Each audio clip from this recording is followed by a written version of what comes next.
नमो नमः। मैं डॉक्टर प्राणानंद रथ आप लोगों के सामने उपस्थित हूँ कई श्लोकों को बोलने के लिए श्रीमद् भगवत गीता के 3य अध्याय के। इसमें कामना के बारे में, लालच के बारे में, लोभ के बारे में कई बातें बतलाई गई हैं। जिस कामना को छोड़ने पर सभी मनुष्यों का कल्याण होता है वह इस पुण्य ग्रंथ महाभारत में श्रीमद् भगवद गीता में बतलाया गया है। श्लोक इस प्रकार है। आवृतं ज्ञानमेतेन ज्ञानिनो नित्यवैरिणा कामरूपेण कौन्तेय दुष्पूरेणानलेन च। हे कौन्तेय, हे कुंती नंदन अर्जुन, ज्ञानिनः नित्यवैरिणा च दुष्पूरेण च अनलेन कामरूपेण। अर्थात ज्ञानी का बैरी होता है, शत्रु होता है, दुश्मन होता है कामना, लालच। लालच मनुष्य का सबसे बड़ा दुश्मन है। लालच जहाँ है मनुष्य को बर्बादी की ओर ले जाता है। इससे लालच को हमें त्याग देना चाहिए। क्यों? नहीं, यही लालच, लोभ मनुष्य को नष्ट कर देता है।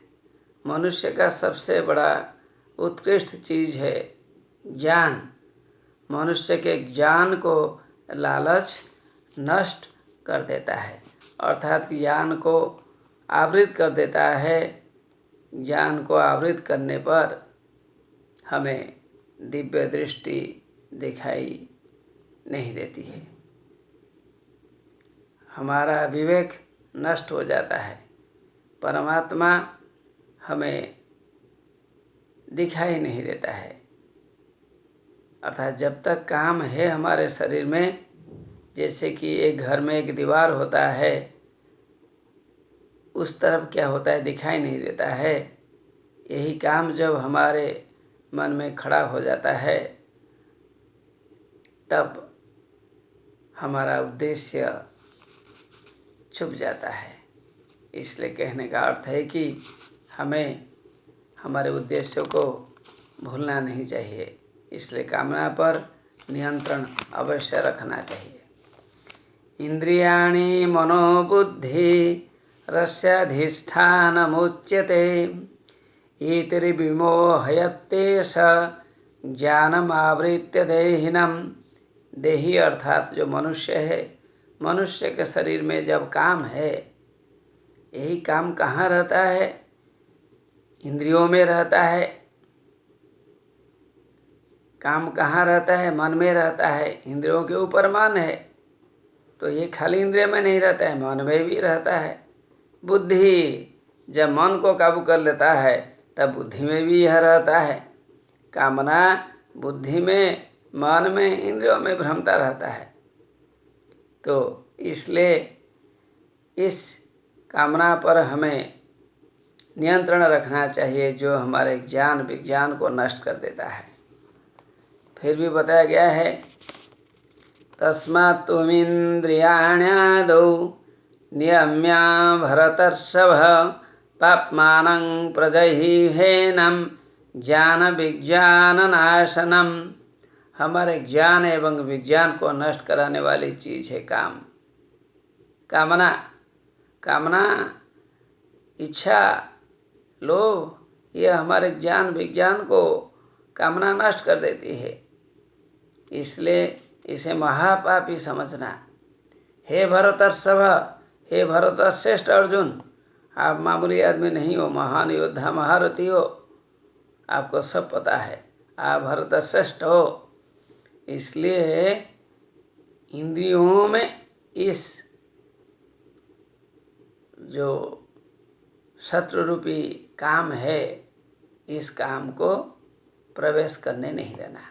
ये काम, ये लालच हमारा दुश्मन है, इसे शरीर से बाहर निकालो।